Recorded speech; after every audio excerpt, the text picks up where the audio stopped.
नमस्कार मित्रांनो, मी सोमनाथ स्वागत करतो तुमचं सर्वांचं या व्हिडिओमध्ये आपण बघणार आहोत की एडी कोडचं इम्प्लिमेंटेशन कसं होतं। मित्रांनो, लास्ट व्हिडिओमध्ये आपण बघितलेलं की एडी कोड काय असतो आणि तो तुम्ही कुठून मिळवायचा।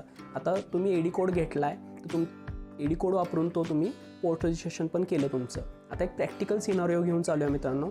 सोमनाथ पाटील नावाचा एक्सपोर्टर जेव्हा $1000 कन्साइनमेंट USA पाठवेल तेव्हा प्रोसेस एक्झॅक्टली काय होईल। मित्रांनो, माझी कन्साइनमेंट जेव्हा कस्टमच्या पोर्टवर जाईल तेव्हा कस्टम माझा एक्सपोर्ट इनवॉइस बघेल। त्या इनवॉइसमध्ये मित्रांनो माझे बँक डिटेल्स असतात, एडी कोड पण त्याच्यामध्ये असतो, माझा IEC पण मेन्शन असतो।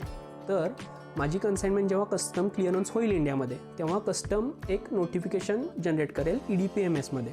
EDPMSमध्ये तुमचं GST डिपार्टमेंट लिंक असतं, RBI लिंक असतं, तुमची बँक लिंक असती आणि ऑब्व्हियसली कस्टम लिंक असतं।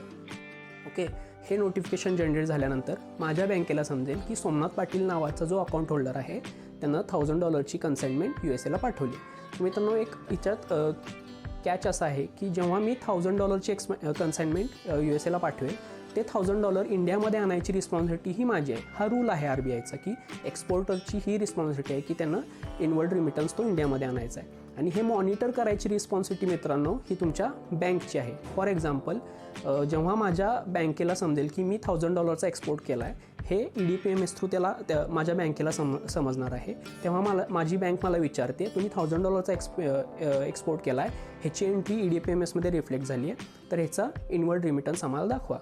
Inward remittance in the sense काय मित्रांनो, त्या $1000 कन्साइनमेंटच्या अगेन्स्ट जे मला पैसे आलेत ते मी माझ्या बँकेला लिंक करून द्यायचे आहेत। सपोज मी $1000 ते माझ्या बँकेला सांगितलं की ह्या कन्साइनमेंटसाठी आलेले होते, तेव्हा माझी बँक EDPMS सिस्टीममध्ये जाईल आणि ते पर्टिक्युलर एक्सपोर्ट ट्रान्झॅक्शन हे क्लोज करेल। ओके, आणि हे क्लोज केल्यानंतर मला एक EBRC bank realisation certificate generate होईल, ते मला भेटेल। हे जेव्हा सर्टिफिकेट भेटेल तेव्हा माझा एक्सपोर्ट ट्रेड कंप्लीट होईल आणि ओव्हरऑल ही प्रोसेस मी तुम्हाला समजावून सांगितली, ह्याच्यामध्ये एडी कोडचा एक क्रुशियल रोल असतो। तर मित्रांनो, ही बॅकएंडची प्रोसेस होती। आय होप तुम्हाला एक कन्सेप्ट क्लिअर झाली असेल की एडी कोड वर्कआउट कसा होतो आहे। अशाच इन्फॉर्मेटिव्ह व्हिडिओसाठी मित्रांनो तुम्ही आमच्या चॅनलला सबस्क्राईब करू शकता। तर चला मित्रांनो, भेटू नेक्स्ट व्हिडिओमध्ये।